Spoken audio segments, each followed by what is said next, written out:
이번엔 수급에서 힌트를 찾아보도록 하겠습니다. 먼저 외국인이 어제 어떤 기업을 가장 많이 사들였나부터 점검을 해볼 텐데요. 2차 전지 대장주로 포스코홀딩스, 에코프로비엠을 가장 많이 사들인 모습이 확인이 되었고요. 반도체로는 SK하이닉스, 그 밖에도 카카오와 삼성전기를 사들였습니다. 순매도 종목을 확인을 해보니까요. 수요 둔화 우려에 오히려 완성차 업체인 현대와 기아는 순매도를 보이는 모습까지 어제 수급에서 확인이 되었습니다. 그랬던 외국인이 오늘 어제 매도했던 현대차를 오늘은 강하게 사들이고 있는 모습으로 포지션이 바뀌었고요. 그 밖에도 LG 에너지솔루션과 함께 셀트리온 헬스케어, 그리고 역대 수주 소식을 전했던 HD 현대일렉트릭과 또 4조 원대의 항공기를 샀다, 여객기를 샀다라는 소식을 전한 대한항공까지 매수 상단에 위치한 모습이 확인이 되었습니다. 자, 그렇다면 기관은 어떤 장바구니였을지 점검을 해보도록 하겠습니다. 삼성전자, 삼성 SDI, 네이버, 삼성 SDS를 사들였고요. 롯데케미컬, 어제 또 보니까 화면에는 보이지 않지만 롯데케미컬 외에도 LG화학이라던가 화학 업종이 매수 상단에 올라온 모습이 확인이 되었습니다. 지난주에는 중국 부양책 기대감, 국채 발행으로 인해서 화장품 소비주에 관심을 보였다면 이번 주에는 경기 민감주에 관심을 보이는 기관의 장바구니가 확인이 되었고요. 그렇다면 오늘 오전에는 어떤 기업을 가장 많이 사들이고 있나 보니까 삼성전자, SK하이닉스, 삼성전자 우선주까지 반도체 대형주들을 대거 매수하는 모습입니다. 그 밖에도 네이버, 외국인은 카카오를 담았다면 기관은 네이버를 담고 있고요. 그 밖에도 YG 엔터테인먼트를 사들이고 있는 모습입니다. 개인 투자자분들의 어제 장바구니도 함께 체크를 해보도록 하겠습니다. 어제 어닝 쇼크로 인해서 급락세를 보였던 호텔신라에 오히려 저가 매수 유입으로 가장 강하게 매수를 보였고요. 그 밖에도 외국인이 순매도를 보였던 기아와 현대차에 개인 투자자분들은 크게 러브콜을 보내는 모습이었습니다. 그 밖에도 하나금융지주, 삼성 엔지니어링이 매수 상단에 위치해 있었는데요. 어제 10월 전체 수급을 통해서 외국인과 개인의 순매도, 순매수 업종이 엇갈리고 있다라는 말을 전했습니다. 오늘도 함께 어제 종가 기준으로 그러한 차별점이 이어지고 있다는 점이 확인이 되었는데요. 이러한 수급 상황 속에서 고수님들은 어디에 시사점을 두고 계신가요? 네, 일단은 오늘 외국인이 전체 시장에서는 매도를 보이고 있는 상황입니다. 그 부분은 시장을 좀 하락하게 만드는 원인이 되고는 있는데 선물 쪽에서는 매도 규모가 많이 줄었고요. 여전히 코스피에서는 2,500억, 코스닥에서는 1,400억 넘게 팔고 있고 개인이 양시장을 열심히 영차 끌어올리고 있습니다. 자, 오늘 앞서서 수급 특징 잠깐 시장 얘기할 때 짚었으니까 업종별로 보자면요. 오늘 외국인 투자자들 보니까 유통 업종에 대해서는 매수를 보이고 있거든요. 이거 테이블에서 호텔신라 사는 것 같은데요? 호텔신라요? 네. 어제 많이 빠졌기 때문에. 그렇죠. 네. 단기 매수하는 건가요? 네, 그렇게 보시는 게 맞지 않을까라고 생각을 합니다. 오늘 지금 4% 가까이 올라가고 있는데 사실 어제 이야기 내용, 그 리포트 내용에서도 김정일 교수님과 함께 이야기 나눠봤던 게 3분기에는 안 좋지만 이게 체질 개선, 그러니까 그 손님의 종류가 그동안에는 따이공이었는데 요거 조금 달라질 거예요. 그래서 저희가 좀 변화를 하고 있어요. 4분기 좋아질 거예요. 이런 내용을 이야기했는데 오늘의 반등의 의미 부여하지 않고 계십니까? 저는 호텔신라에 대해서 일단은 뭐 안 좋다라고 계속 말씀을 드리고 있기 때문에 개인들이 절대 사면 안 되는 4대 종목 중에 하나다. 그래요? 네.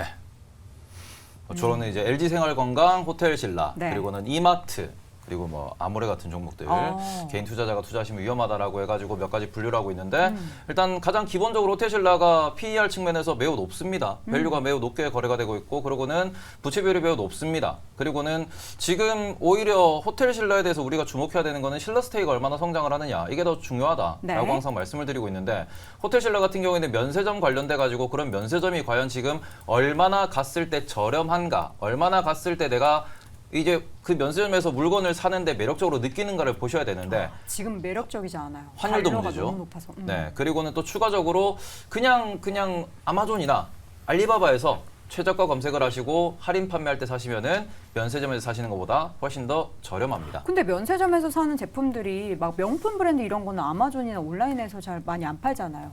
명품 같은 경우에도 백화점 가져가지고 개인 MD 두고 이제 그렇게 해보셔서 아는군요.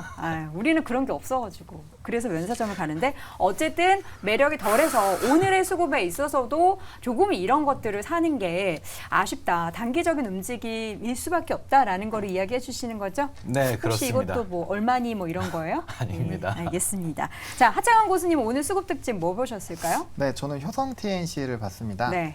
이제 그 바닥권에서 조금 뭐 앞서 얘기해 주신 것 기초 화학이라든지 이런 쪽에 있지 중국 쪽에서 1조 위안의 국채 발행 이슈 이후부터 굉장히 좀 강하게 움직이고 있거든요. 그래서 뭐 효성 TNC를 저를 보고 있는 상황인데 일단은 뭐 3분기에는 이제 개별적인 좀 이슈가 있다 보니까 약간은 좀 실적적인 부분에서 영업이익이 부담이 있었지만 뭐 이제 스판덱스라는 이 산업에 대한 호조 영향으로 뭐 충분히 좀 기대감을 가질 수 있는 상황이거든요. 그래서 뭐 해당 종목 같은 경우는 뭐 스판덱스에선 글로벌 점유율도 1위라고 보시면 되기 때문에 뭐 기대감은 높아질 수밖에 없는 상황이고 내년에 대한 스판덱스 수요치가 또 상당히 높은데 거기에 따른 증설 기조랑 좀 차이가 있습니다. 그래서 수요는 늘어나는데 공급량이 따라가지 못하기 때문에 거기에 따른 좀 반사 수혜를 입을 수 있다라고 보시면 좋을 것 같고 또 중국에서의 공장 가동률 자체도 점진적으로 지금 좋아지고 있는 상황이어서 이제 가동률에 따른 또 이제 수익성이 조금 더 개선되는 이러한 기조들이 나타나고 있습니다. 그래서 전반적으로 업황에 대한 턴어라운드 기대감이 굉장히 좀 센 상황이고요. 기간이 이제 4거래 연달아 사고 있는데 오늘도 연기금 매수가 들어와서 네. 아직까지는 좀 매수 흐름들이 유지가 되고 있거든요. 또 이제 전거래 같은 경우는 좀 낙폭 과대했었던 섹터들의 좀 강한 반등 기조들이 나왔기 때문에 그러한 부분에서 본다라고 한다면 뭐 충분히 좀 연속성 있게 지켜보셔도 괜찮지 않을까 싶어서 이 종목을 좀 선택을 해봤습니다. 네. 자, 이어서는 김종효 고수의 오늘의 수급 특징주. 네, 저는 롯데케미칼을 보고 있는데요. 화학주. 일단 이게 뭐 탄력적으로 실적이 개선될 것 같지는 않은데 이제 어제 반등한 가장 중요한 근거는 대한유화의 실적이었죠. 네. 대한유화가 뭐 8분기 만이었나요? 그 흑자 전환하면서 일단 시장에서 긍정적인 모습을 보였고 그러면 대한유화 사업 구조가 비슷한 다른 종목군들도 긍정적인 움직임을 보인 거죠. 그런데 최근에 수급은 이미 이것을 뭐 냄새를 맡은 것인지는 모르지만 뭐 대한유화를 포함해서 이런 석유화학주들의 기관 매수가 꽤 오래전부터 유입이 되고 있었습니다. 양이 많지는 않은데 꾸준하게 유입되고 있었다는 거죠. 그래서 그런 측면에서의 좀 단기 반등을 예상해 볼 수 있는 구간이 아닌가라고 보고 있고 다만 이 종목은 실적 발표가 굉장히 늦습니다.